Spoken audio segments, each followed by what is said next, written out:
What's up, everyone? Welcome back to another episode of the Heel Hookers podcast, episode 60. We're finally here, 60 in. That's fucking crazy. Let's fucking go.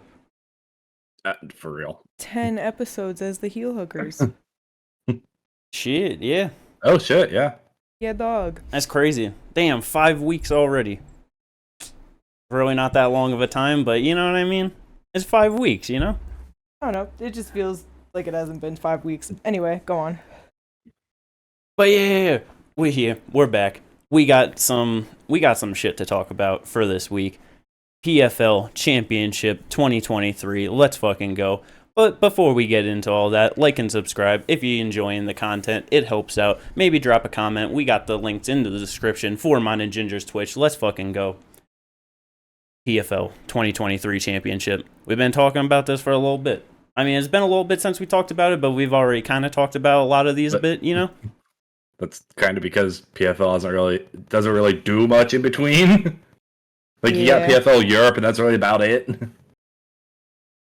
Which, you know, we American fans love to enjoy some PFL Europe that we're not able to watch, you know what I mean?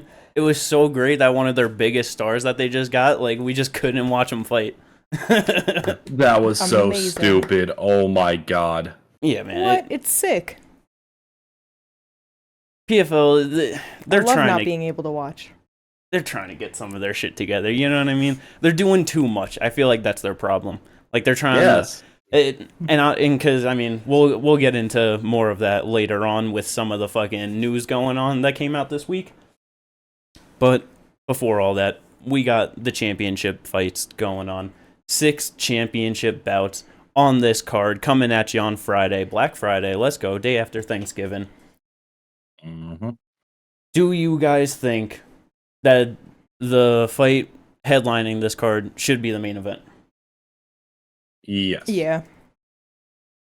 Outside of that, Well, honestly, okay, because the fight is Clay Collard and OAM.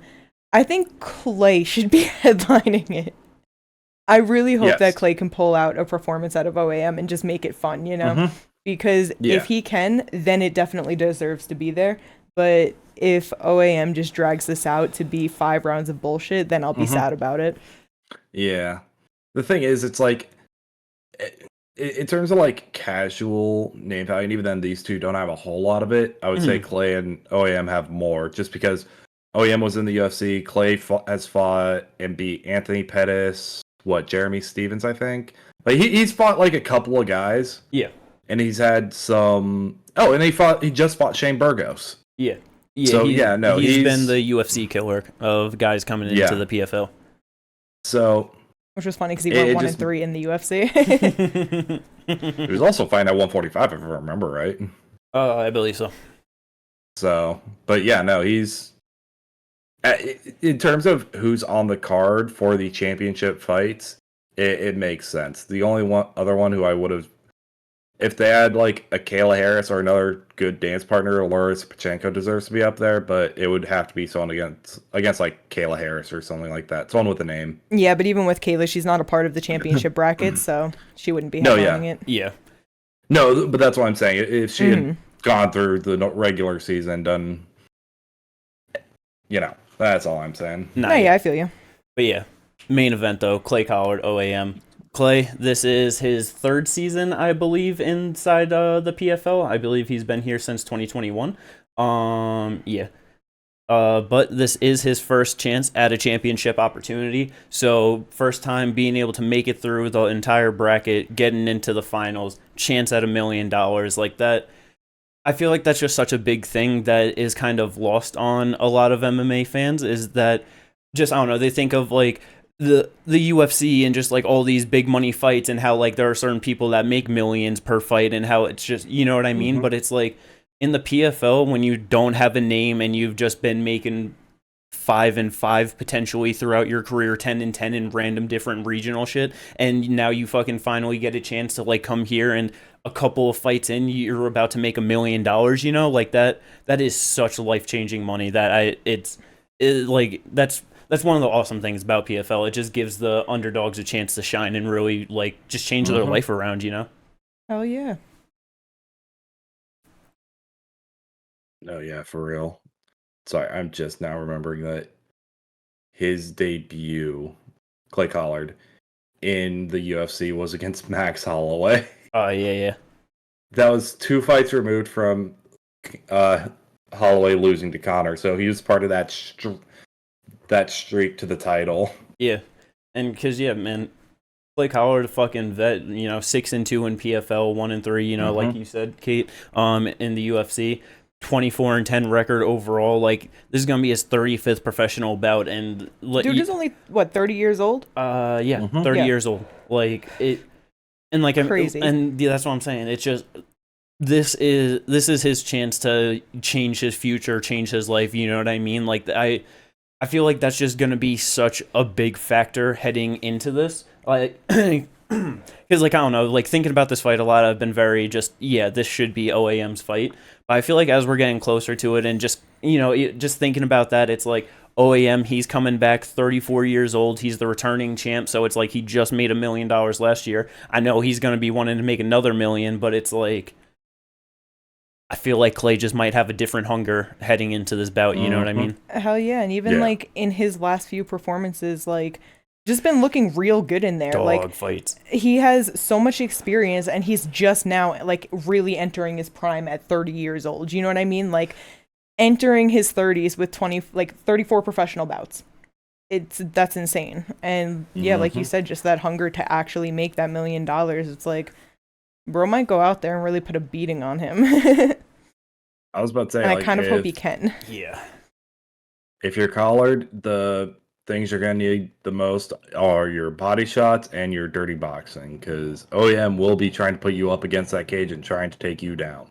Yeah, and that's like that's been a big thing of thinking about it. It's just like, oh yeah, OAM, like you said, hopefully OAM doesn't just control him for 5 rounds, because I feel like if he's gonna win, like that, Clay is just so dangerous and scrappy. That's gonna be his path to victory. You know what I mean? But just thinking about it, him trying to grab a fucking clinch on him, and even just getting to like holding him on the cage in a clinch, bro.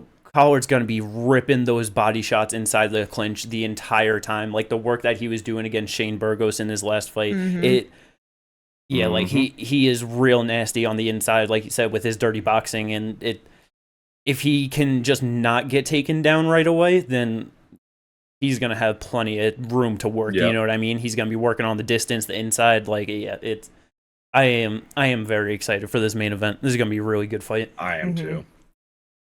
It could be a really good. It could be a really good fight. Because I mean, OAM was looking good in his last 2 fights too. Did finish Romero and Bruno Miranda.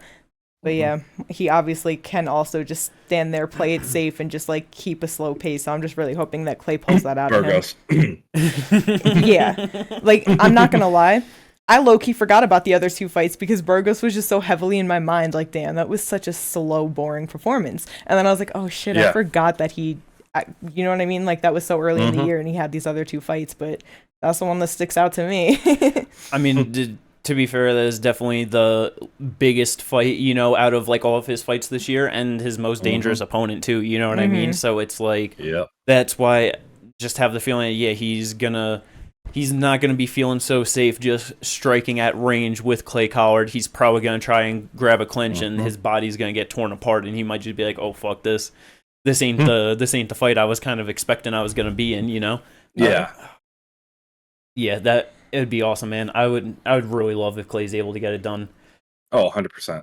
Maybe 3rd or 4th round body shot TKO for Clay? I don't know, but I think that's entirely possible. I was about to say, I think Clay's going to be targeting everywhere he can. He's going to be going to the legs. He's going to be going to the body. He's going to obviously be going for the head, but I think his biggest strengths would be going to the body, going to the legs.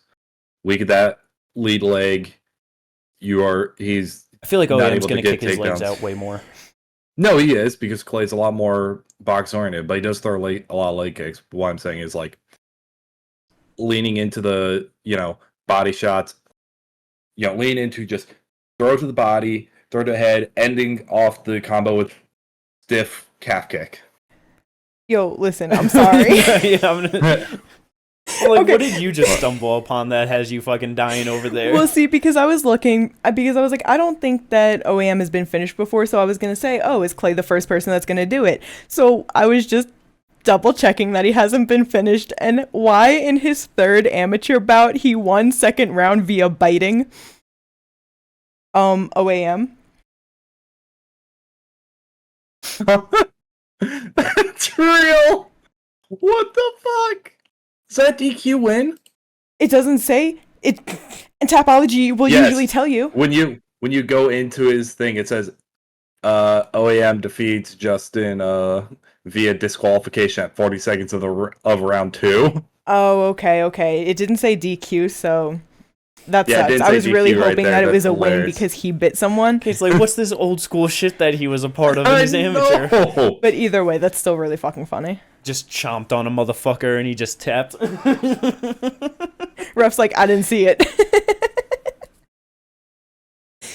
Yeah, that's hilarious. I don't think he's gonna win by biting this time. But no, so you think that Clay could be the first person to finish him, though? It's possible, man. Yeah, I said, 34 years old coming into it, you know what I mean? The older you get, it's not like your durability is just going to increase with time, you know what I mean? Like, I mean, unless you're Glover Teixeira, but I was that's... about to say, unless you're Glover, but he's the exception that proves the rule. Exactly. Oh, goddamn cats. So, Sorry, I was like... Cat difficulties. gotta love it. Yeah, trying to fight each other. But yeah, I know. Yeah, it's just funny. His leading up, I just felt OAM for sure, but I'm really feeling good about Clay in this one. Let's fucking go. This co-main event though, I don't know what the fuck is gonna happen in this fight, honestly. Yeah. 'Cause First round finish for sure, though? I don't even. You got Henan Fajeda versus Denis Goltsov. Goltsov way more experienced than Fajeda coming into this for his 40th professional bout. 32-7 at 33. Yeah, 33 years old. First shot at a championship inside PFL, just like Henan Fajeda. Because isn't fucking Henan just built ridiculously? Yeah, 6'8" with an 85-inch reach. There it is. It's insane. Yeah, it was. I was looking at Goltsov and I'm just like, oh damn, like he's fucking 6'5", 78-inch reach. I'm like, he's pretty big. But yeah. That's stupid. 3-inch height advantage and a 7-inch reach advantage. Henan Fajeda is so fucking athletic and explosive. He's 33 years old also. Only, what, his record 11-3. Yeah. Yep. 15th fight coming into it. I just don't think... Yo, this man has had 3 no contests within the PFL. Yeah. Yep. He's had a wacky run, you could say that. But I just don't think he's fully figured out how to channel all that power and just explosiveness into just his like full potential inside the like the cage, you know what I mean? Mm-hmm. And No, that's fair. it's like, bro, he did just lose last year to fucking Ante Delia, who Ante is really not that great of a fighter, but I guess in 2021, fucking Goltsov also lost to Ante Delia. So. Both of their last losses are to Ante Delia. I don't. Well, I mean, Dennis went to a decision at least as to where Henning got finished in the first round. Mm-hmm. I feel like Goltsov's probably gonna be able to get it done. Yeah. Sorry, the cat's Agreed. fucking. Yeah, sorry, go on. Yeah. All right. I feel like he's gonna be able to get it done, but yeah, I don't know, man. I'm just not sure. You just never know with fucking Henan Fajeda. He could just dude's so long and lengthy. He could just throw out a crazy fast jab and just put you unconscious. You know what I mean? Like, Right. No, I understand that. It's just like it's funny because I remember watching the semifinals for both of them, and I just remember us being unimpressed. Yeah. with their performances, even though they both got the first round finish. But like, it was just like, It was slow what until. is going on? Yeah. Well, and the one dude against Goltsov got fucking taken down when he had double underhooks. Yeah. Like, I don't know. so but, I just haven't been hyped for this one that much. I think you should. Here, how about this though? To get you hyped, what if I were to tell you that the winner of this fight, potentially quarter 4 or something? I don't know. Maybe at some point next year, maybe they get to fight Francis. You know what I mean? How would you feel about that? Bad for them. Francis would do to them what he did to Rosenstruck. Nah, he's much more thoughtful now.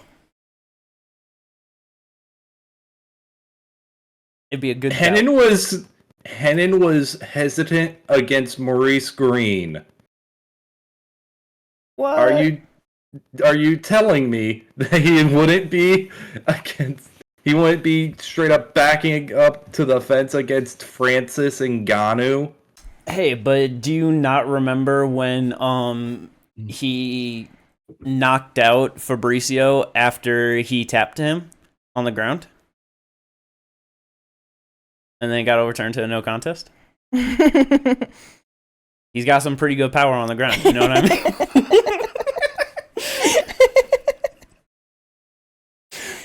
mean? So true. I'm trying.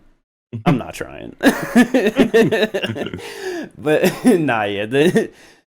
I mean, it hopefully it's a fun fight, but yeah, it's definitely not the most spectacular of all the championship bouts on the card. I feel like they probably just threw out the co-main because there's like 2 big heavyweight guys that began finishes, so they should probably just finish each other. You know what I mean? Yeah. That's double knockout. That would be the greatest thing ever. I am always rooting for it. Yeah. I'd find it hilarious for a tournament championship for it to end in a double knockout. Nobody gets paid. Just bring out the buzzsaw, and you each get half a title, you each get half a mil. Let's go. But yeah, going into the featured bout, the 3rd championship bout on this card, I feel like this one should be the co-main event because it is 1,000,000% more guaranteed for an exciting finish than the heavyweight bout because it's heavyweights. It's either going to be a fast finish or it's going to suck. You know what I mean? It is what it is. Larissa Pacheco, though, 22-4 overall versus Marina Maknatina. I was trying it so many times in my head before, like when I was getting the fucking rundown ready, and I was like, I got this. I'm fucking ready. You know what I mean? Nah. Indeed was not ready. But Larissa, you know what it is. She's 11-2 inside the PFL. Only 2 losses to Kayla Harrison, which she avenged. This is her 3rd championship bout for the PFL. Lost the first one to Kayla Harrison. Got the, in the trilogy bout, won it against Kayla Harrison. So, Bro, when it's not fucking Kayla Harrison or her coming into 45 for the first time and who knows, in a while, and who knows when she found out that she had to make 45 instead of 55, she's taking these girls out in the first round. And the last few sub-minute, like it just wasn't even a contest at all. And with Marina being 35 years old, 11-3, hey, she's got some decent judo, right? She could throw you. I mean, yeah, she has some subs on her. That's it. The only person she's ever finished was a 37-year-old. By strikes. Because, like, she has plenty of subs. She can do that. But, like, I don't know. I think that Larissa's going to hit her and she's going to go down. She's got some good judo. Kayla Harris has good judo. And was definitely literally better an judo. Olympian. Hey. All I'm saying is she's got some good judo. You know what I mean? That's the potential. That's the path. That's all I'm saying. So Larissa by first round knockout. Sub 2 minutes? Yeah. 45 seconds. No, I'll give this girl a little bit. Yo, just because you said that, Marina's gonna finish her in the 4th round. That's not happening. That's a moving take. on. Oh yeah, we can get it more into later, whatever. But obviously, yeah, this should be an easy win for Larissa. Yes. What the fuck's next for her? You know what I mean? Because it's Brett, would you want to see her back in the UFC? The only thing against that who? that's what I was just gonna say. The only thing that sucks is that like there's no division for her there either. Like 145 is non-existent there. I got 2 fighters for her in the UFC. Who? Norma Dumont, Macy. Macy Chiasson. Those are the only 2 fighters at 145. That's it. Bring her in 1 fight deal. Let her leave as champion, knocking out Juliana Pena at 145. I'd be fine with that. I would also be fine with that. I would very much accept that. Yes. Yeah, I kind of forgot for a second that it was 145 and we're talking. I was like, God damn it, because there's nothing even there. She's just gonna keep running over whatever girls they feed her. Pretty much. That is what I see for her. She's only 29 years old. And realistically, making $1 million last year, making $1 million this year, gonna make $1 million next year. She's gonna make $1 million plus whatever she's making from each fight until she's fucking 35 years old or she decides to retire earlier. Yeah, and well, it's. Do you think that they'll? Because I know that they really want to do like the Kayla Chris fight, but it's like, you think that they'll want to do Chris versus Larissa?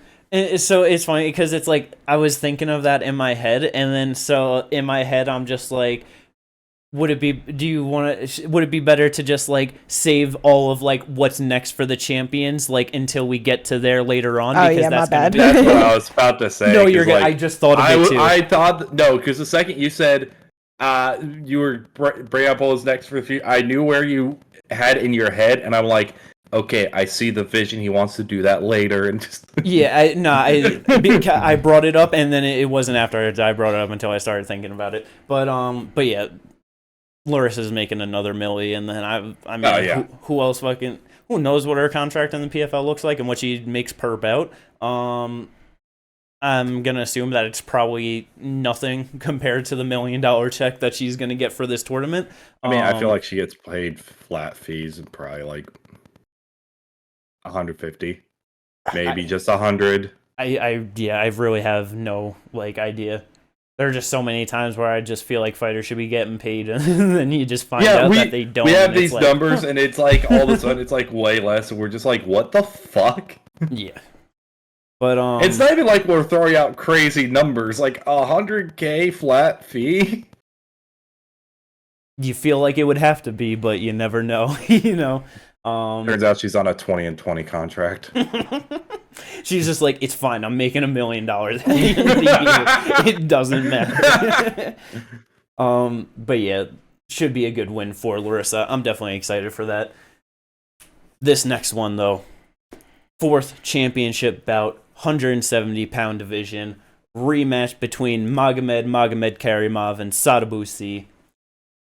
I'm pretty excited for this one. Yeah. I know Magomed is starting to get a little bit older. He's 33. I thought he was 35. Sadabu's older. He's 36. I knew. My! I definitely had them switch around in my head. Magomed acting 36 though. That's what. When you look at both of them, Magomed looks like he's about to be 40.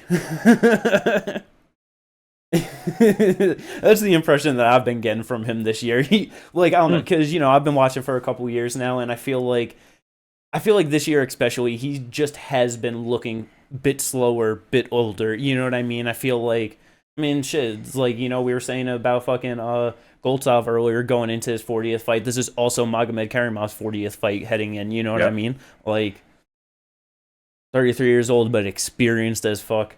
And then, this is also his, like Larissa, his 3rd championship fight. Both Russian, both going into their 40th fight, and they're both 33. Been nice.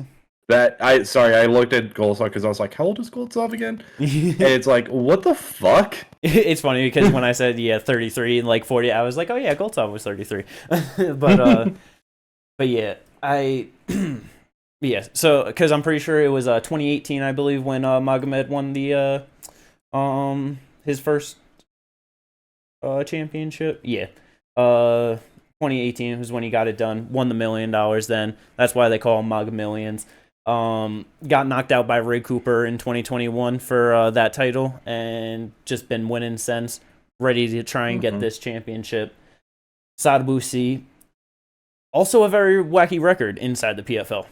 Oh, yeah. He definitely throughout these last 2 years, he has made it way better because he is on a 7-fight win streak right now, all inside the PFL. And he currently sits at 10-14, 2 draws and 1 no contest in the PFL. Yeah, that's crazy, because before this win streak, he was at 3-4-2-1. That's fucked. That is... Now, just his record in the PFL is just one of the most MMA records I've ever seen. Beautiful. It's so great. But yeah, his last loss coming to Magomed Karimov in 2021. Yeah, I'm sure there's not a person alive that a 24-year-old Sadabusi who, just, losing to Magomed in 2021, losing his 4th fight in PFL, having that, like, terrible losing record. I don't think there's any motherfucker alive that was like, nah, yeah, he's going to win the championship next year, and then he's going to be in the championship the year after that as well. Yeah. Like that. Let's say. That's just crazy, man. Mm-hmm. This man lost a decision to Abbas Magomedov. Yup. A decision. Yup. He was much worse a few years back. It's crazy because it's not even like he's just fighting like bad fighters now or anything. Like wins Rory McDonald, Carlos Leao, Delano Taylor is not that great. Jarrah Hussein Al Salawi, he's a pretty solid fighter. And then rematch with Carlos Leao in his last one, getting the split over him. Like he's getting solid ass wins here, and it's just great, man. What do you guys think though? Is the returning champ getting his second belt, or is motherfucking Maga Millions coming back for his second belt? How you guys feeling about this? I have no idea. Split decision, Jarl. No. What the fuck? See, the thing is that, like, both of them looked good in their first 2 fights, and then the third one is where, like, I feel like even both of them kind of slowed down. But then realistically, if we're thinking about the way that the fights are set up, it's like they're fighting every 2 months. Yep. So with that, it's like, of course they're going to be slower in their third fight, but how are they going to be here? Slightly longer break for this one, you know what I mean? Yeah. It's 3 months instead of 2. And I would... And in that case, I would still favor Magomed just because he's the younger athlete. He's going to be able to heal up much faster than someone at 36, 37. That's a fair point. In terms of like how they're coming into it, in terms of like injury, how close they are to 100%, I would say Magomed's closer than Sadabusi. But at the same time, it's like, who knows? Like it... I'm just like, my whole thing is like, I'm like, are they going to show up and like be a bit slower because, it's now their 4th fight this year? Are they going to come out like this is the championship bout, like maybe they took it easy last time because they weren't trying to go too crazy because they just wanted to get the win and like be good for the fight? Like, you know what I mean? Like, who knows where they were at with things, but I'm just like, like, is someone going to come out and put the other to sleep, or is it just going to be a decision and we're going to watch them get more tired over time? And, Honestly, it could happen. For me, I feel like probably the first round and a half, Magomed's going to be looking good. He might be trying to mix up with the wrestling a little bit. He'll probably, might be getting a little bit better on the outside of the striking. But I feel like by the end of round 2, getting into round 3, I think Sadabu's going to be the fresher fighter. I feel like Magomed's going to be slowing down, and I feel like Sadabu's going to be able to like time something on him and put him away. It's the last 2 times that Magomed was finished. Both times it was in the 3rd round. know that they're not, very far apart and stuff but it's like I said, I just feel like the age is showing on him more this year, in my opinion, and I feel like, by round 3 or 4, Sadabu's going to have him out of there. But hey, no, that's fair. I don't be doing that great on my picks, you know what I mean? But so we'll have to see how it plays out because they're both just solid ass fighters at 170. If they were both a little bit younger, about 30, I guess Sadabu, when he was 30, he was a much worse fighter, so it's harder. But if they had more time, just like at like the level that they're at now, I feel like just I don't know, fights against like UFC fighters at 170, like they definitely could have put on a lot of fun fights at the welterweight division. Mm-hmm. Bro, Sadabu and Leon, man, that's just the one I'd fucking. It would be such a boring, technical, thrilling fight. You know what I mean? Be on the edge of my seat the entire time as nothing's happening. But something could happen. Exactly. I'd feel exactly like Izzy Yoel, just there's threat right in front of them. And then after 25 minutes, you're like, damn, this fucking sucked, huh? But, yeah, I'm excited for this one, though. I don't know if this one could end up being fight of the night or something. But I feel like it could end up just being a really fun one, Yeah. Yeah. Next one up, light heavyweight championship on the line. Another two guys, both of them at their first attempt making the PFL championship. Impa Kasanganay, former UFC fighter, taking on Josh Silveira, son of Conan Silveira, the good old coach at ATT.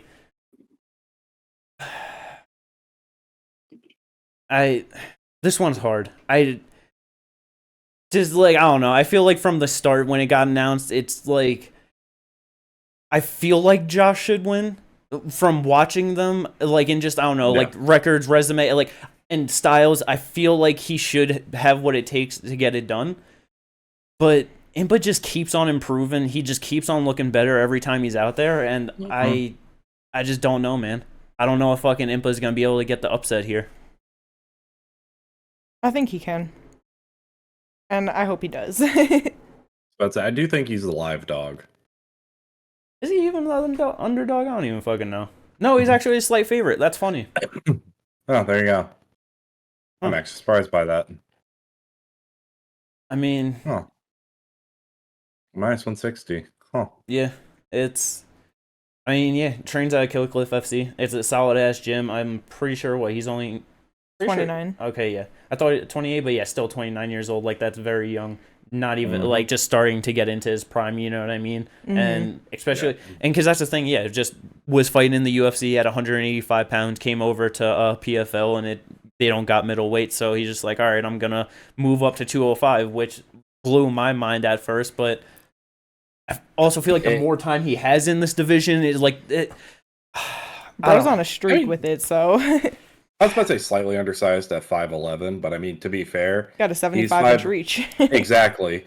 The same as Josh Silveira. And he's fucking built. Their stats are not that far off. 29 years old, 30 years old, 5'11", 6'1", 75-inch reach to a 75-inch reach. Yeah. That's pretty identical. Yeah, and I mean, shit, Josh is, I feel like, definitely going to be the one that's going to try and shoot takedowns and, take him to the ground. Yeah. So even with being 2 inches shorter, being the fucking just brick shit house of a man that he is, it's bro, those aren't going to be easy takedowns to score on Impa. You know what I mean? No. That's going to be a rough body to fucking get under and lift up to, or you know what I mean? Mm-hmm. That, it sucks because, just when it was announced and just throughout the season and thinking about it, I was feeling real confident in Josh, and I don't know. I'm not feeling so confident anymore. I just have the feeling that Impa's going to do it. I don't know why. I hope Impa can.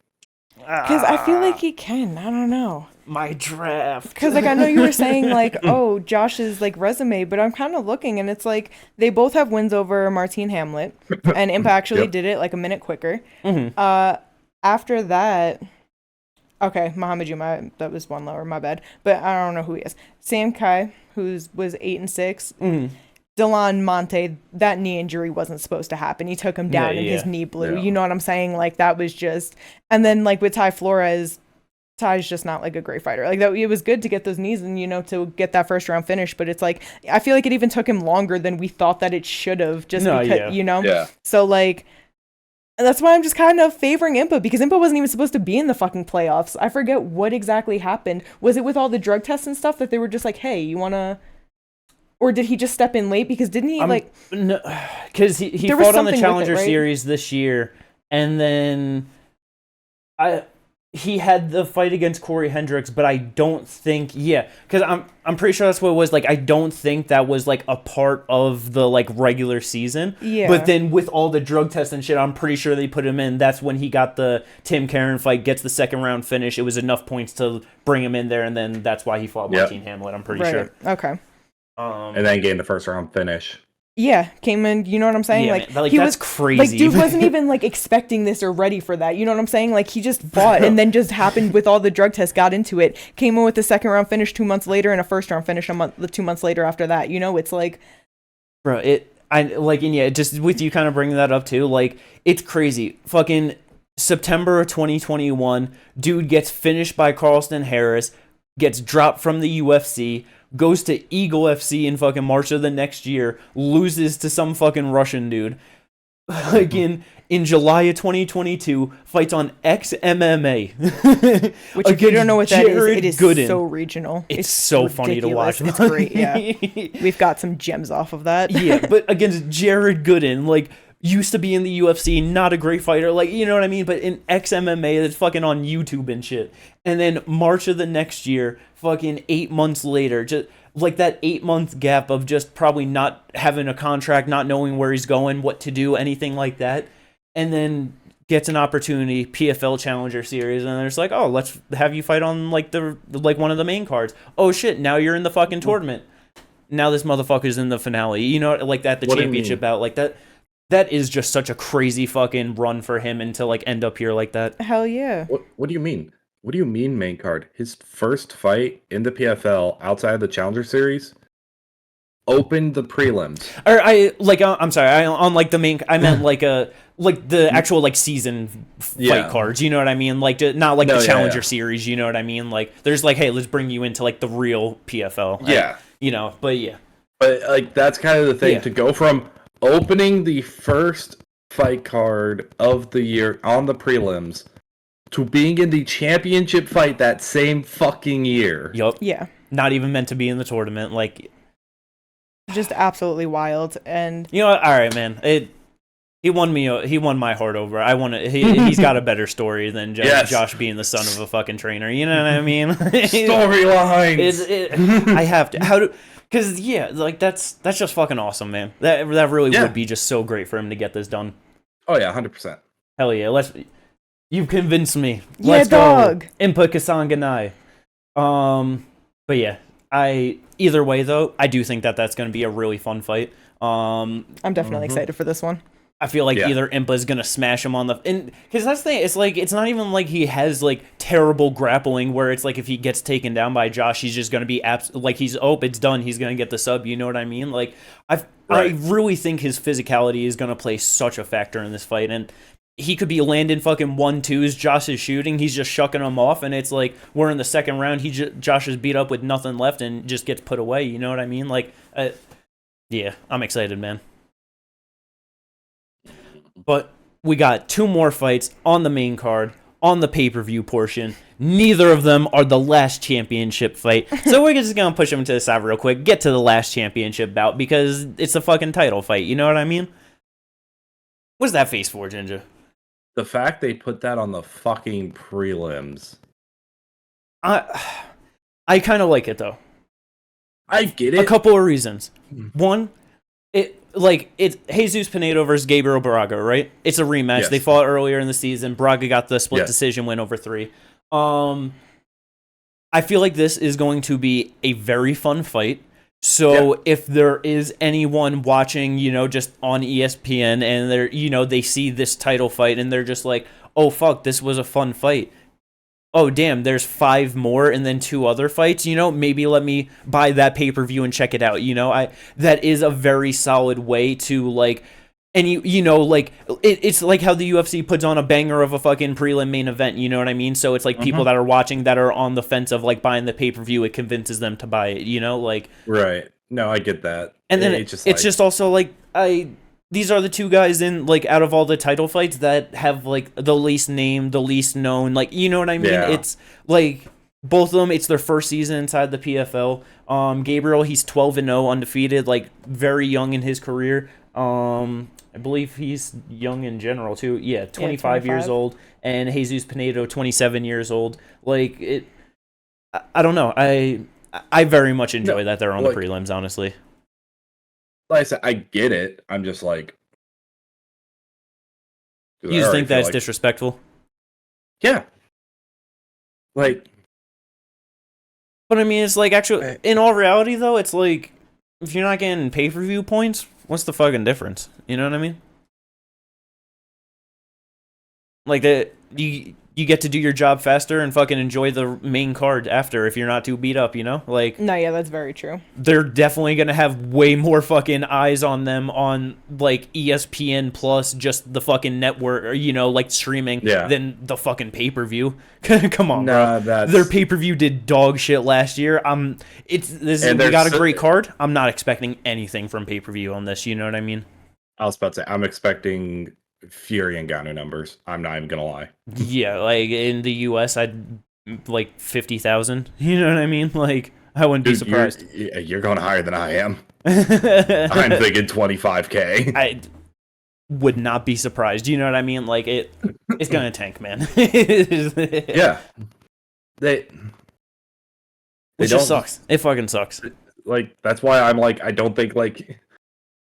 I get what you're saying, but at the same time, it's like why I'm like I don't think it matters if Brunson is on the main card or the prelims. Like he's not gonna help those pay-per-view sales. It's a UFC name. I see why they did it. You know what I mean? And then it makes sense of like as why they added the other 2 fights to the main card. No, I know. Like I said, I get it. It's just. I get it from the standpoint of trying to get more eyes to then be like, oh yeah, that was awesome. Let me buy the pay-per-view. But it's like, I think it just isn't going to work that way. Nah, yeah. Either way, though, featherweight title on the line for this one. As I said to open it up for it, it is a rematch.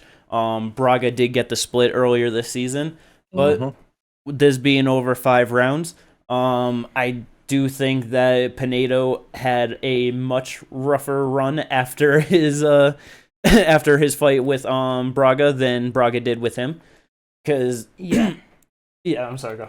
Oh no, I was just saying because like the people that he was given after that, fucking Brendan Lagnan and Bubba Jenkins, because that's what I was sitting here thinking. It's like I know that he got the split decision win over him, but that was his first fight coming in. Yep. It was not who he was supposed to be fighting originally. And you know what I'm saying? Like, I don't know, shit happens. But after that, he's given Brendan Lagnan, former champ, and Bubba Jenkins. You know what I'm saying? Finished both of them. That's beautiful. For sure, Bubba's been in the fucking championship like 3 different times or something. Like, and then as to where Gabriel has got Marlon Moraes and Chris Wade, and Marlon Moraes is the only person he has finished in the PFL. And he's on a 7-fight knockout streak? 1, 2, 3, 4, 5, 6. Okay, he was on a 6-fight, and that became the 7th. Either way, with that, it's like that was supposed to happen. Yeah, that was supposed to happen. Yeah, like as soon as we saw it, it was like what? Like, right, like you can't really give him credit for knocking out fucking Marlon Moraes after being knocked out in his past 6 fights. Yeah, so it's just like it means nothing. Right, and then a split over Chris Wade. Right, Bubba just beat Chris Wade. You know what I mean? And it's like a split where fucking Pinedo finished Bubba, like stuffing the takedowns and just beat the shit out of him, like that. I didn't, he got that great win over Brendan, which was very surprising. No one expected that. And it's like, okay, you're definitely fucking good, But in my head, it was like, okay, Bubba's way, like, I think Brendan is overall better than Bubba, but it's like Bubba's just so battle tested, and it's like the grappling, the pressure, it's like he's not gonna be able to hang with that.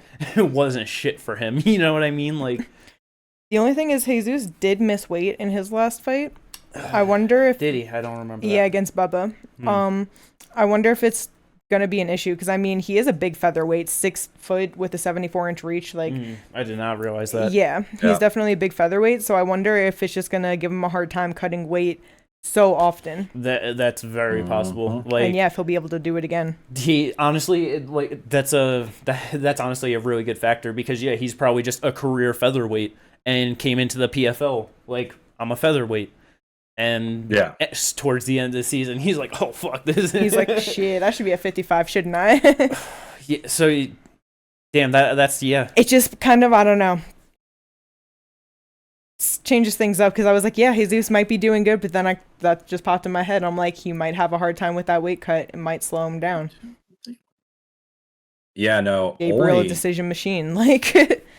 Only 0.4 pounds though. Like, with the longer layoff, he'll probably be fine. Yes, but that with it being championship bout, it would have to be 145, and it was 164.4. So you know what I'm saying? Like, I know, even when like I saw that in my head, like yeah, because you're right, he did miss weight by 0.4, but in my head I was like, damn, that's 1.4 off. Like yeah. No, I know what you're saying. It's just like with the extra month of time, probably helps him out. A little bit, maybe, but an extra month of time after cutting fucking weight 3 times in a fucking 4-month period. Look, I see what you're saying, but it like this is like obviously an extra 30 days is better than an extra no days, but it just because it's like yeah, like he wasn't close to fucking being that active, like he was active like throughout point, but it was even still like 3-4 months, like 5 months apart, like during bouts, like earlier in his career, younger, definitely gonna be easier to make the weight, you know what I mean? Like, and I just feel like active in your normal sense of active, like 3 fights a year type shit. Yeah, that's what I'm saying. Like, oh, so your normal MMA schedule? God damn. Yeah, I didn't even fucking just forgetting that he missed weight. That wasn't even a factor at all. Yeah, I forgot that happened at all. And it's like, I mean, they both in terms of Pinedo has way more fights overall than Braga, but it's like I feel like just kind of looking at the records, it's about well, I mean, I guess Tapology will tell me, and some of it, never mind. But just like how many finishes and decisions they kind of have in their career, I feel like it's kind of relative, for their careers, right. And how many fights they have. So it's like, yeah, over 5, who the fuck knows who is gonna be able to hold up better, you know what I mean? Yeah. Damn. Well, that's the thing is I don't know. Jesus gone to a decision a couple of times, but he is mainly a finisher. And most of those decisions he's gone to, he lost. He's won a couple, but you know what I'm saying? We got draws, a couple of losses in there, a few wins, but it's he's mostly a finisher, so that's true. If you don't finish him, who knows? Ton of decisions earlier in his career, but yeah, it really has been mostly finishes since. It's just so who knows? And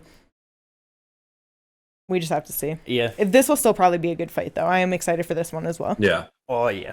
I feel like this is just such a solid idea for them to throw this on the prelims. Very smart of PFL. But as we were saying before, 2 other fights on the pay-per-view portion of the card, non-title fights. Kayla Harrison is finally getting a fight this year at 145 pounds against Aspen Ladd. Yeah. Aren't we all excited to watch her compete again? We were all so happy when she got cut from the UFC. And we're just like, yeah, we don't got to watch her fight anymore. Now here she is in the PFL fighting fucking Kayla. Staying on ESPN. Alright, so Ray Cooper versus Derek. Just move on from this. Kayla should smash her. Oh, yeah. That's what I was about to say. It's this is as legitimately of a squash match as you can have in MMA without just feeding Kayla Harrison someone who is debuting.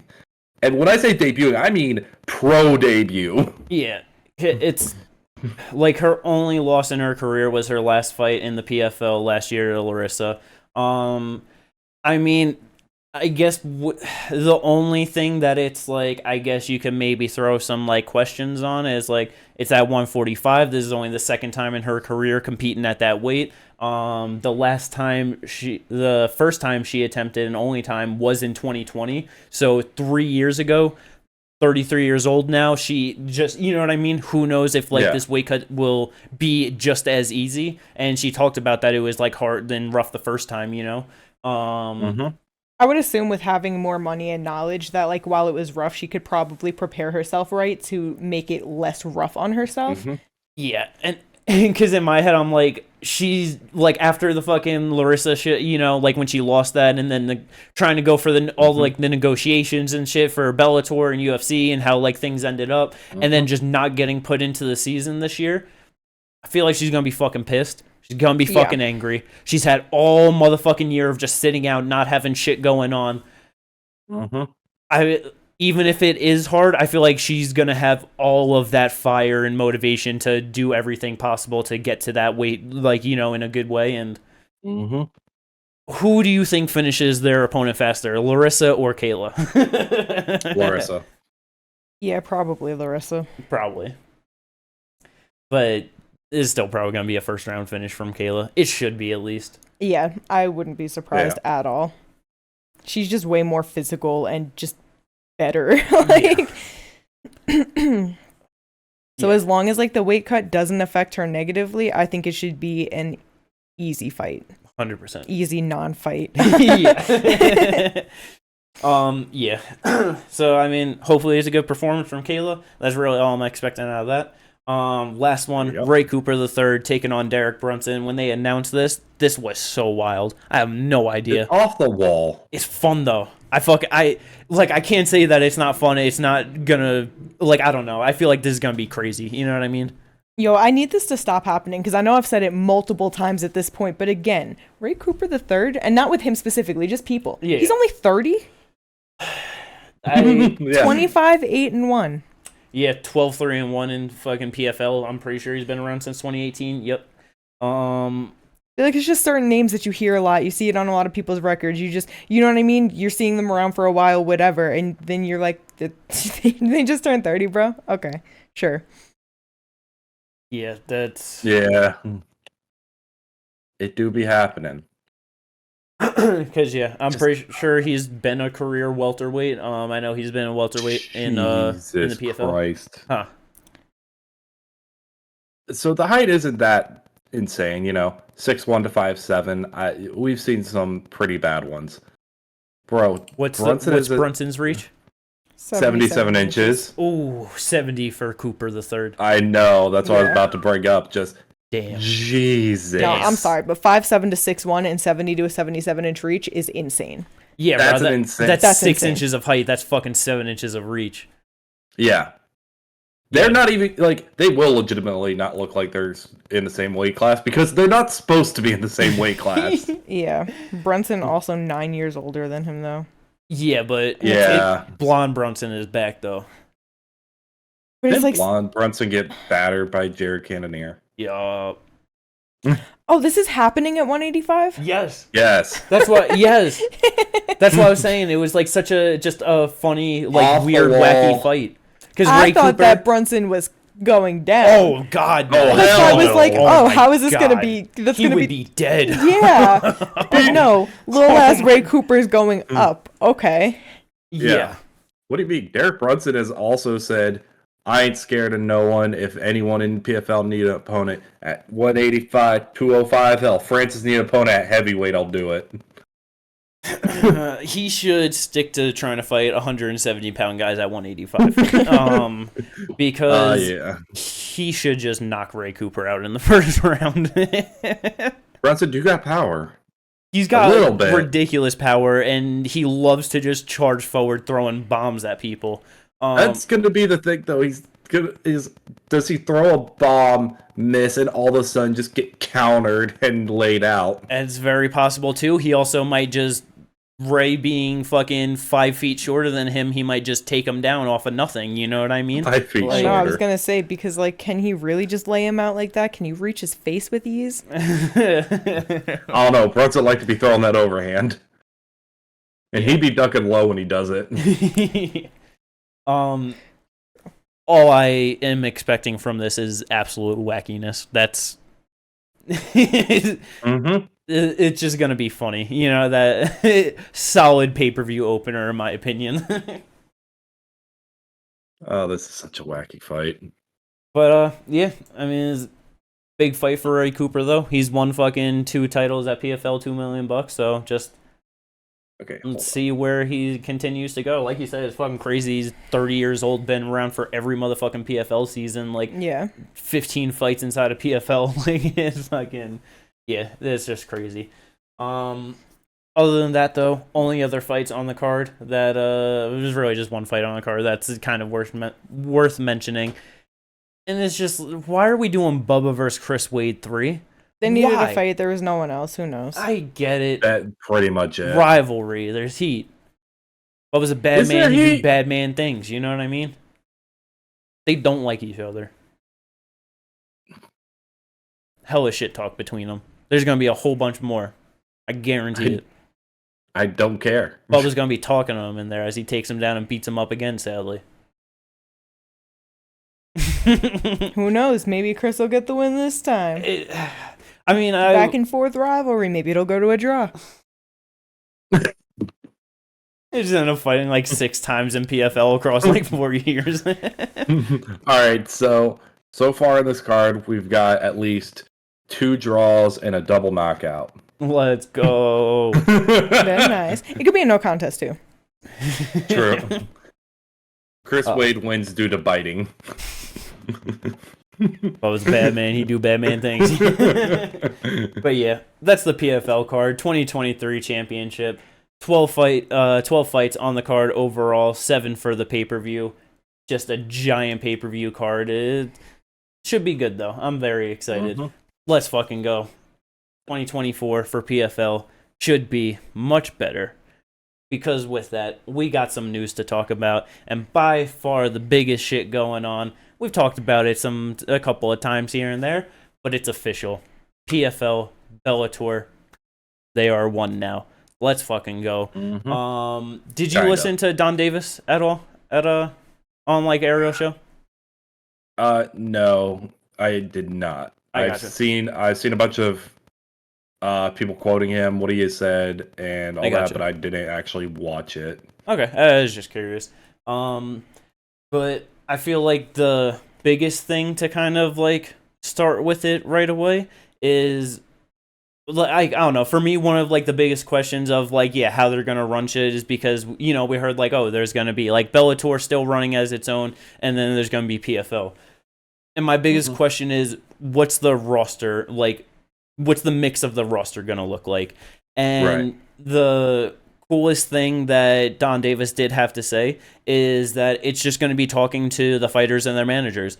Whichever PFL fighters that were in like the tournament brackets or whatever, you know what I mean? If they want to go over to like just the Bellator matchmaking model, then they're going to be able to do that. Whatever fighters were in Bellator, if they want a shot at like the season format and fight 4 times and try and win $1 million, they get a chance to do that too. So I just love that. That's awesome. Yeah, I did see that. Not yet. So that. Sorry. I was gonna say, I just love that they have their opportunity to like choose, because like that format of tournament, it doesn't fit everybody. Cutting weight every 2 months is hard for some people.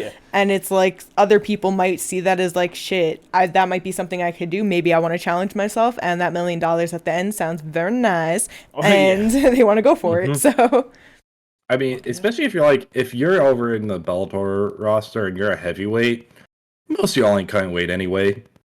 So you get 4 fights in a year, potentially, if you get to the championship. Bro, have you seen their Bellator's heavyweight roster? No, what I'm saying is like they're all guys that should have retired 10 years ago. I don't think any of them are fighting 4 times a year. Look. All I'm saying. Fedor Emelianenko. Oh my god. This fucking guy. Again, should have retired 10 years ago.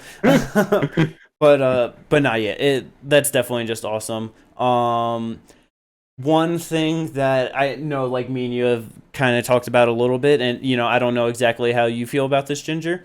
I have mixed feelings about this. He did say that every single fighter on the Bellator roster, which he did say was 210 fighters, which I thought that was just interesting to know that number. All of them are getting absorbed to the PFL. So no one is just like, as of right now, like because of the transition, like is just getting released like from their contracts or anything like that. You know what I mean? Yeah.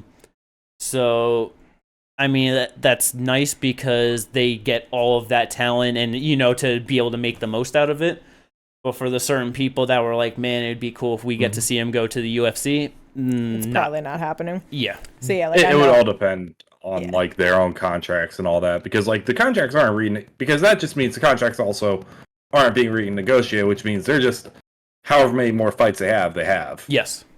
So that is one aspect to look at it from, as well as maybe not. It all depends on each fighter's situation. Yeah, we don't know how long their contracts are, and I think that's like the biggest question, is because like if it's a 3-4 fight contract, shit, maybe they'll be like, fuck it, I'll do the tournament this year and I'll leave next year. You know what I'm saying? Yep. But if they got like some stupid contracts and they're in like 7-8 fight deals, that takes them another 2 years. So let's go with someone like Patchy, like, because that's who I was most excited to see in the UFC was Patchy Mix. He's 30 years old. That is the perfect time for him to get into the UFC. Yep. He is in his prime. He has like, because of where he's at right now as the champion in Bellator, he's going to get right into a top 10 fight at least. It should be top 5, but at the very least a top 10 fight. So he's going to be getting a ranked opponent. It's not going to be the longest path for him to get somewhere. Coming in 2 years later, he's 32 years old, which isn't that old, but he's 5'11" at 135. Who knows how long he'll be able to cut the weight. As you get older, it's obviously harder. And it's just from there, he only has like another year or two to really work. You know what I'm saying? Like he'll be 32, I guess technically up to like 35. So that's like 3 years. Technically, if he wins some fights, he could get the championship belt, if he were to win, but time just wouldn't be in his favor. And it wouldn't be as long lasted as it could now. So that's what I'm most upset about. So like unless he does the tournament, and it is like something short, like 4 fights, and he gets in there 31 and but still I would just rather see it happen now. That's all. Yeah, exactly. I agree with that. Would be way more ideal. Well, and that's kind of the problem. Is like they're keeping they're keeping the people who what's the word I'm like? They're keeping the weight classes the same for the PFL championships. So Eblin and Patchy don't even get that opportunity. Yep. Unless they move up. Yeah, because with that, they did also announce that their plans are for Q1 of next year, which I love that that's the plan. Don Davis did say that it's going to depend on the champions that win this year, and like health and just all that, if they're all ready. But he wants to do PFL champs versus the Bellator champs.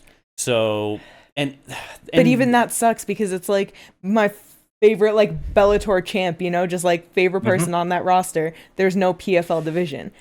I know we were talking about it though, like, where if they are doing a champs versus champs thing, maybe they would open up to like crossover things and we can maybe get like a crossover with one. And like Patchy versus Fabricio, that would be huge. But otherwise, there's nothing more for Patchy in the PFL. Well, that's kind of the thing. If they keep, because they also did mention that everyone at Bellator, in terms of like the actual staff, in terms of like executives, things like that, they can stay there. Yep. Yeah, they have a spot. If they keep them and they keep Coker, like they could still easily do Bellator versus Ryzen. Yeah, but I just feel like it's not as interesting. Yeah. Because like Ryzen, like they have their, like it is because at least there is a new fight and that's always awesome. Yeah. Like I'm not against it, but I just feel like with Ryzen being strictly based in Japan, breaking into the American audience is almost impossible because all of their cards are held entirely opposite to our timing. And they're so far and few between. And just like with what you said though, It's not even a new fight though, because Juan No, it's Juan Archuleta just won the Archuleta. the Ryzen Bantamweight Championship. I didn't even realize that, but I will say at least that is Patchy's one loss. Yeah, so it would that's be a what I was about rematch to and he could say. get it back, which would be cool. And that's what I was gonna say. Like, the only fight that's interesting looking through like Bellator's fucking rankings at bantamweight is the rematch with Juan Archuleta, which in my opinion, it like I don't even need to see him avenge that loss. It's Yeah. like that was a decision loss a few years back when he was younger. Juan, was just more established, way more experienced. Since then, the two people that Juan Archuleta has lost to, right after beating Patchy, was Sergio Pettis and Rafion Stotts. Rafion Stotts knocked him out. We just seen what Patchy just did to both of those two guys. It was absolutely nothing. Yeah. You know what I mean? He's 36 years old now. He is on a 4-fight win streak against not that great competition in Ryzen and Bellator. You know what I mean? It's like I'm genuinely not interested in that. And like you said, the only thing maybe now with possibly being big enough, it's like if they could do the cross promotion with one. I feel like that's the only way for them to go, because with Patchy Fabricio, that would be a big fight. And shit, they don't have a fucking fight for Johnny Eblin. If they were able to do Johnny Eblin versus RDR, get those two fights on one card, that's a big ass fucking card that they could do. You know what I mean? Oh yeah. It is, but I feel like Chatri is a lot like Dana White. He does not want to cross promote. Has he ever cross promoted? No, but I mean, they did do the trade with UFC. That I know that's very that different. I know was it's very special circumstances, but thing and not is- even then. It's a trade, but they each released the person from their contract so they could go sign with the other promoter. I just feel like Like- with one though, because and Chatri, he's really trying to break into the American audience, and I think that would be a big opportunity for him to do so. And with that, it's like, what other cross fights would he have done? You know what I mean? Like, he could have done them with Bellator. He could have done them with he couldn't have done them with PFL in the past because of like their tournament style and Yeah. shit. You know what I mean? Yeah. But it's like if Bellator was already doing their Rise and shit, it's like maybe they just weren't really interested themselves in like getting into another cross promotion. UFC is already out. Where was one really going to go with it, Find like a super regional, like, hey, let's get like an LFA, it's not worth not it. like that, but even then, like, if you want to breaking into different markets, great. Like, that's what you should be doing, and I agree with that, but it's like there's not just the American market. Like, you're telling me you couldn't have cross promo with someone like a KSW? well, no, but the American market is where the money's at. You know what I mean? Like, that's where you're gonna get the most money in the MMA space is out of the American market. So you know what I mean? Yes and no. Like, because I see what you're saying with that. Yes, obviously, because it's big here, but also at the same time, we've seen Strikeforce, Elite XC, Bellator now have all like been eaten by other promotions, whereas KSW has been running for how long now, and is just steadily been getting bigger and bigger. No, yeah, Hell yeah. Like, they are actually staying afloat more than any American promotion has done besides the UFC. That's a good point. It is, but I think that the difference is that like those are all things that were based in America, as to where one is an Asian-based organization. So it's like they do have other places like tuning in. You know what I mean? It's not like they were just somewhere in America straight up coming in trying to rival the UFC. Like they have their own thing going on. Obviously, they are trying to rival the UFC, and like Chatri is always bringing them up and always trying to make the comparisons and shit. But it's like, even if this isn't where all the views come from, you can definitely charge the most here. Think about what UFC, like even with the UFC, what they charge in America versus what they charge in other countries. You know what I'm saying? Like, and why pay-per-view money, like, and what they count comes off of American views and shit, So I just feel like with them getting on Amazon Prime, with them, they held their first event out here and they're trying to do more a cross-promotion fight with PFL that's also trying to get bigger and shit. I feel like that would probably do them pretty good.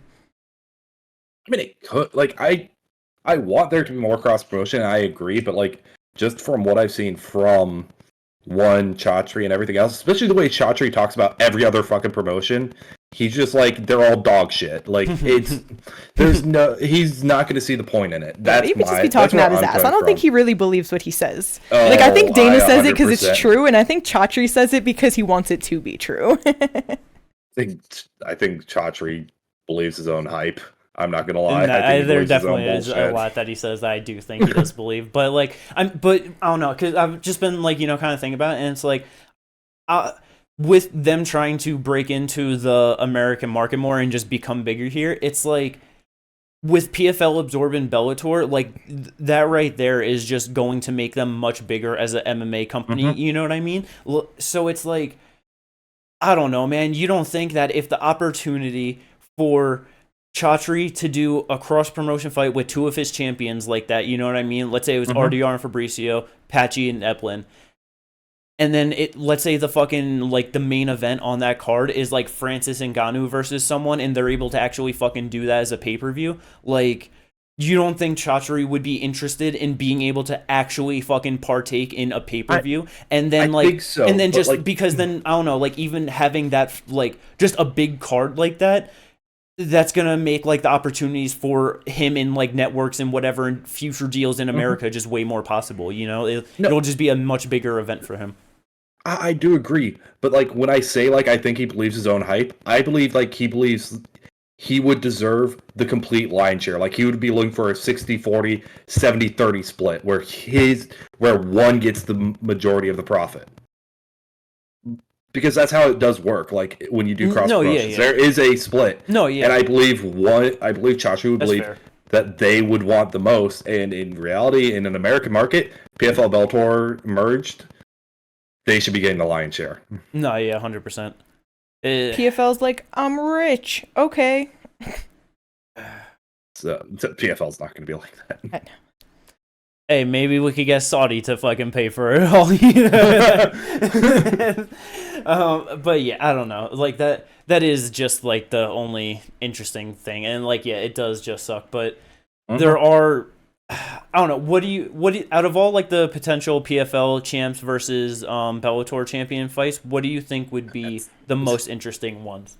And I mean, obviously, it's hard because it's like we don't know who's going to be winning this year, and you know. I know. Well, that's the thing. I was looking at. I automatically wrote off heavyweight. Yeah, but because I mean, I know for me, I feel like it's the most obvious one. But if Larissa Pacheco wins, and like you brought up earlier, they're talking about wanting to do Kayla Harrison versus Chris Cyborg. At this point, I don't even give a fuck about that. Give me Larissa versus Cyborg. Fucking please. I'd rather see that too, because it's like realistically fucking Larissa's only losses are 2 to Kayla, 1 to Jessica Andrade, and 1 to Jermaine Durandman. Yep.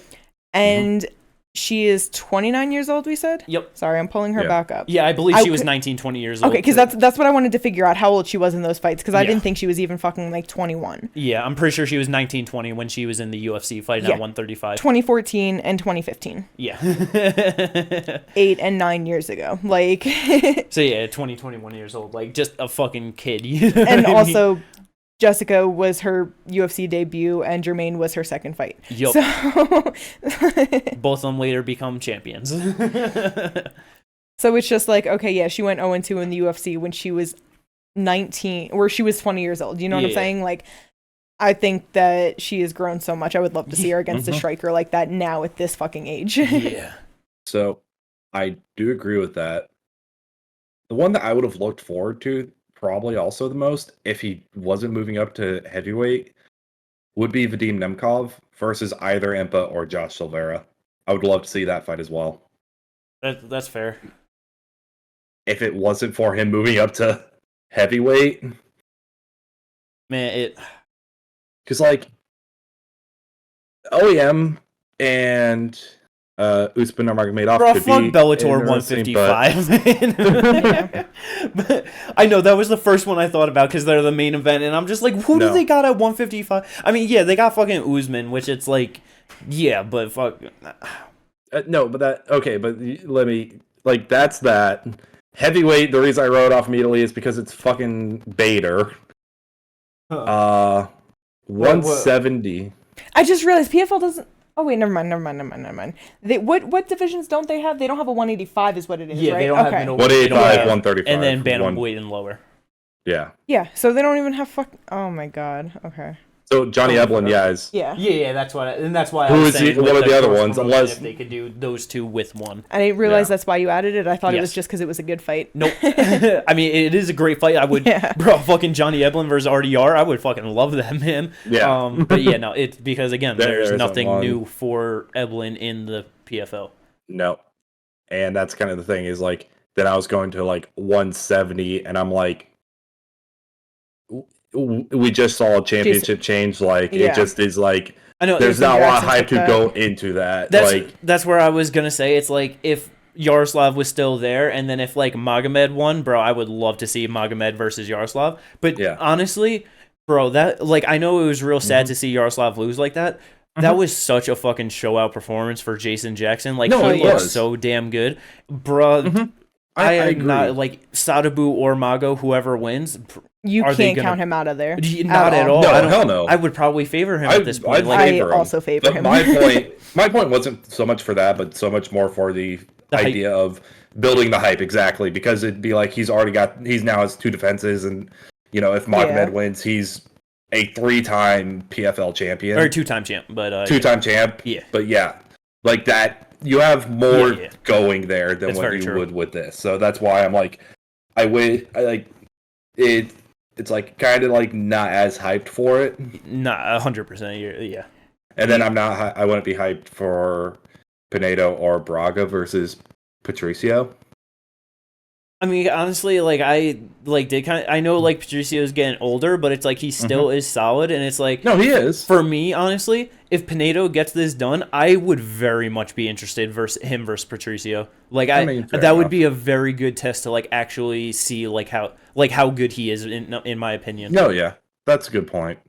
What were you gonna say? I was gonna say with Impa, do you think that like potentially and with Vadim moving up to light heavyweight, if they're doing champ versus champ, Or Vadim moving up to heavyweight? Sorry, that's what I meant. Yeah. Him moving up to heavyweight, if they're doing a champ versus champ, you think he'll just go back to 185 and he'll fight Johnny Eblin? Like that could be a fight for Johnny Eblin. Like that could be something new. I mean, I know it's only one fight, but realistically, Impa only went up to 205 because they didn't have a middleweight. Do you think that we might That see is him back true. in middleweight? Unless he wins and he kind of likes this tournament style. I feel like it depends on the same how much time- he's been trying to grow into 205. You know what I mean? That's true. Exactly. Because That's- like with his like I'm sorry, but like with him just being like a shorter frame, it's like if he's trying to add on that muscle, Yeah. that's gonna Yeah. like that can really fuck him up trying to go back down. It's 20 pounds. That's true. Yeah, what I was gonna bring up was the idea of they also have Brunson. Brunson wins this fight, and then they can have on like that pay-per-view of Brunson versus Eblin. I know, but they don't have any. I like Kate's idea better. I do too. Because even but, if he like, doesn't go like down to middleweight forever, if it's like if he prepares for that, maybe he would do it for the champ versus champ if he ends up winning it. Shit, even if like they like I don't know, even if it was some shit where they had to meet at like 195 or like Yeah. the weight, I really like it doesn't. I mean, shit, hasn't mu- Johnny bounced between 205 and 185, or has he always fought at 185? I believe he's. I think he's always Okay. fought Yeah. 185. But like I feel like the weight isn't the biggest. Like especially if you have him winning at 205 and Eblin's the 85 champ, I feel like the weight's not the biggest thing. Yeah, no, it's really not. Yeah, no. I mean, unless because like because we haven't like gone into it, but like with them saying that they're gonna run Bellator, they're gonna run it as like 8 individual events, like with the matchmaker model, they're gonna still have like the Bellator champs and all that. So I just wonder like with this event, like yeah, they're gonna have like I guess all like the titles would have to change hand and stuff, right? Like I don't know. That's an interesting thing to kind of think about because it's like you have these tournament champions fighting the Bellator champs, but it's like what if the PFL tournament guy wins, but they want to go back into the tournament and not defend the Bellator belt? You're just gonna, you know what I mean? Like, I feel like these have to almost be non-title fights. so that's what I'm thinking. It's like how, like that's kind of interesting. How To, are they like, actually? I don't know. We'll have to see how that plays out. I guess. I was about to say. Yeah, it's a. Oh my Because that's God. going to be hard if they're Just non-title fights, threw- and then let's say PFL just sweeps the board, and now you just have the Bellator guys defending their belts, and they just lost. I know there's just No, no yeah. champ, yeah. And then like it's.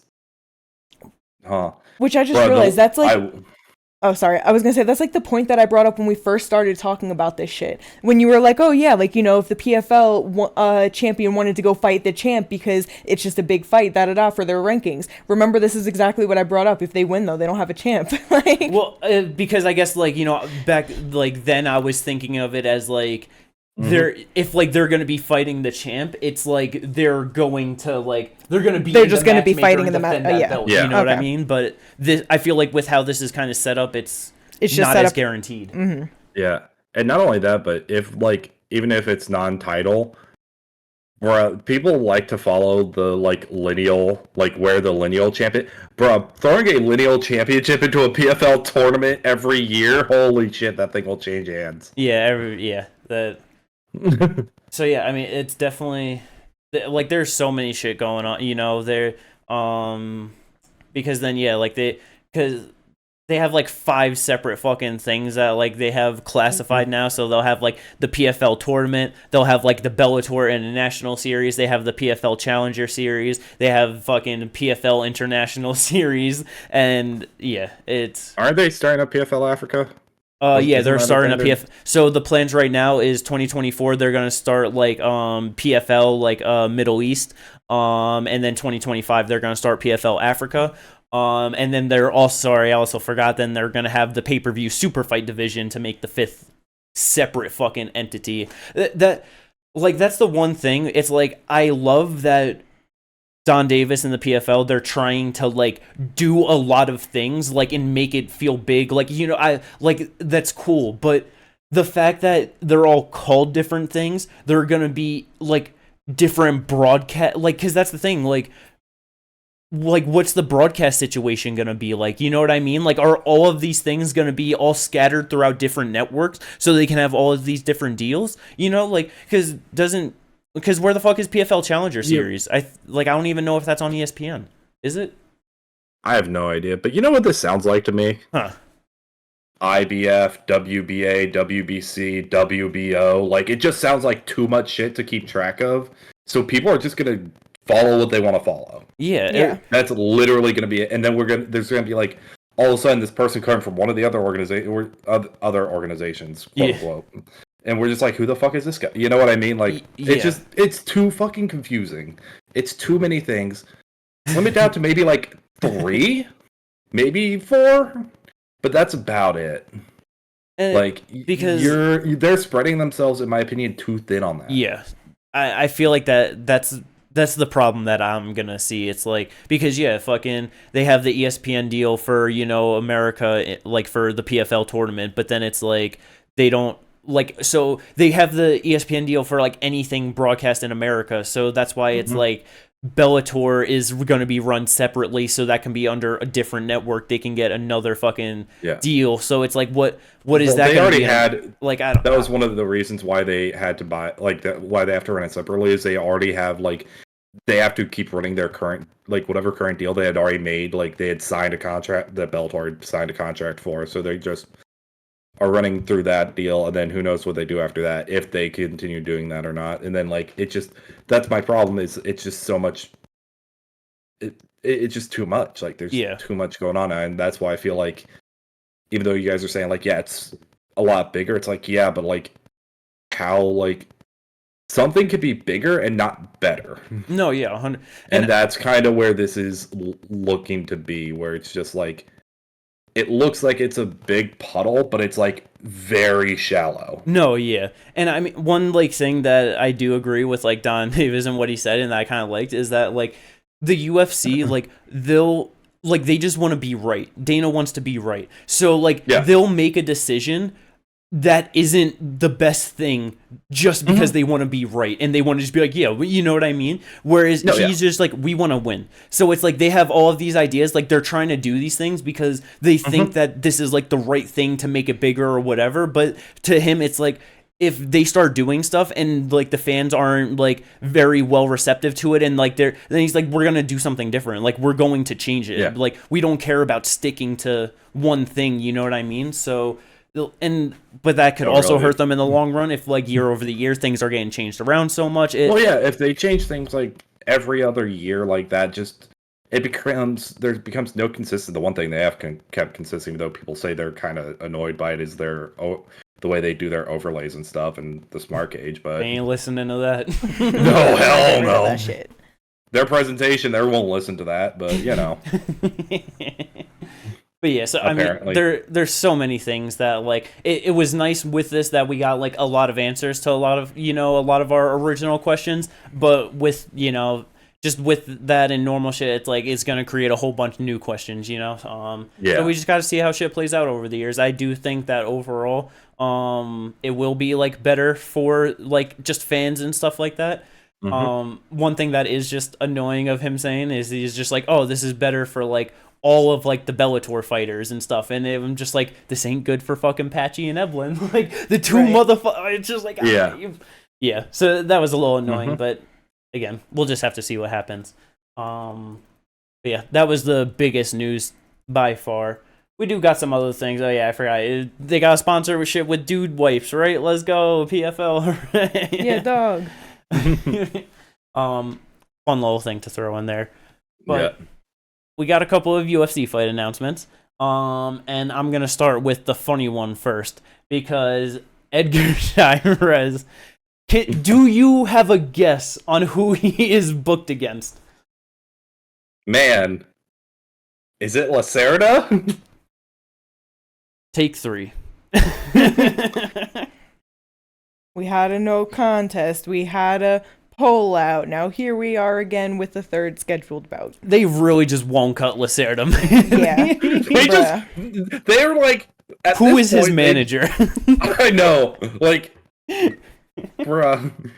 At this point, it's just like, man, they just are like, no, we want a 100%. For some reason, like, Lacerda has some blackmail, or his manager has some blackmail on Dana White or some shit. I don't know what it is, but he has to. Like, the only way to cut him is we need a legitimate result, so dude is we can just get rid of him. Yeah, he's 0-4 and won no contest and pulled out of his last bout.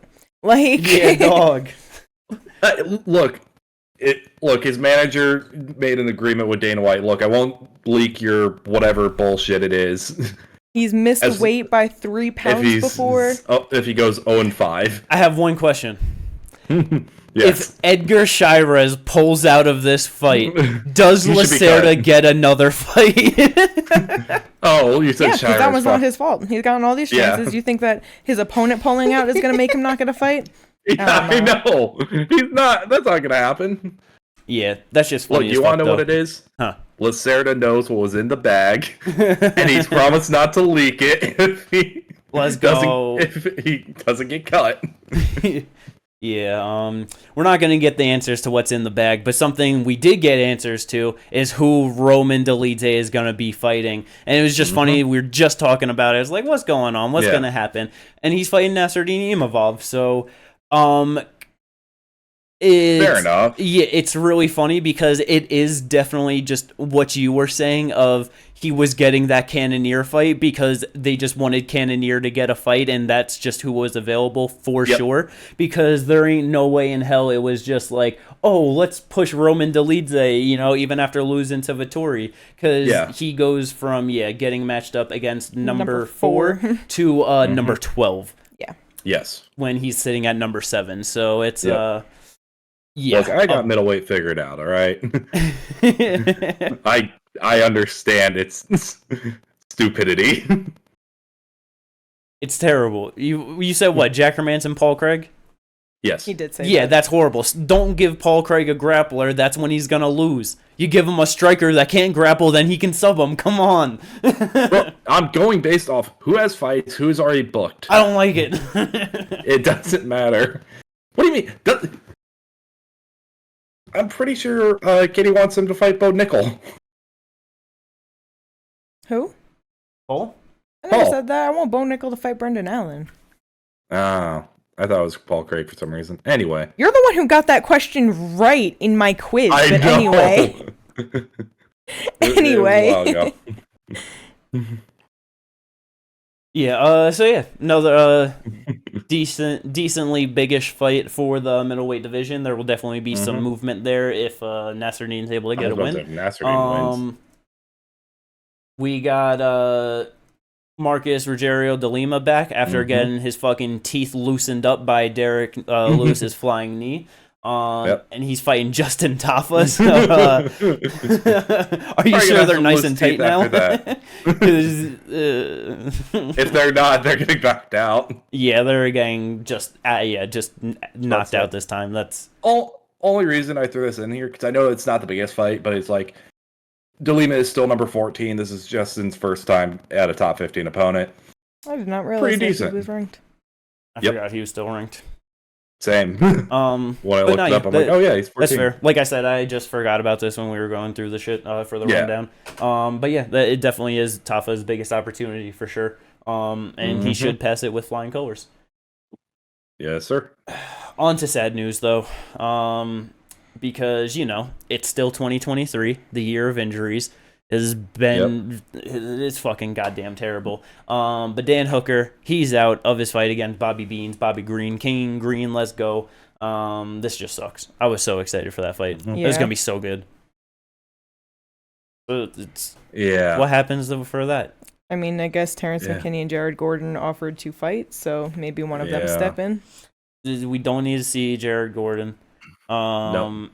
And we definitely don't need to see T-Rex fighting anyone in the top 15. I think Bobby's like 20 fights past being able to fight T-Rex. UFC debut only. I kind of hope somehow Moicano can make it. I wouldn't mind that fight. That'd be cool. Yeah, I just feel like that's not going to happen. No, same. That's the problem. Moicano want money. UFC will give him extra pay to step in for a 5-round fight against Bobby Green for sure. Yeah, you know what I mean? At this point, also at this point, considering it's what, like 7, like what? Not 7, but like fucking 10 days notice, 11 days notice. Yeah, just make it a 165 catch weight. Yeah, or a 160 catch weight. Like it. Yeah, you need, because even though like I don't think this card was hinging on this fight also being on there, like you kind of want this fight to be fucking on there. No, yeah, it definitely just helped make it extra big. You know what I mean? Just that was a fucking banger of a fight between two big names at 155 for 5 rounds. You know, like that's. No, yeah, 100%. Yeah, but other than that, there ain't nothing else to talk about. That's the fight news. I already know, because normally we do this on Wednesday. We're doing it Tuesday because Thanksgiving this week. You know, I hope everyone enjoys theirs, but there's probably gonna be a fucking giant blow up of fight news as soon as we end this between like in the time this comes out, and Wednesday I expect just a dump. Whenever if we do it early, we're getting more shit. You know, it's gonna be like Conor McGregor's fighting. Yeah, no, for that people were joking about that on Twitter. Like, oh, they announced the Bellator PFL merger. Time to start announcing fights for 300. Yep. But yeah, I hope everyone enjoyed this one. I think this is a pretty good one for episode 60. Let's go PFL Championship. I'm excited. I hope you all enjoyed this episode. I hope you're gonna enjoy the fights, and we'll catch you on the review. Peace.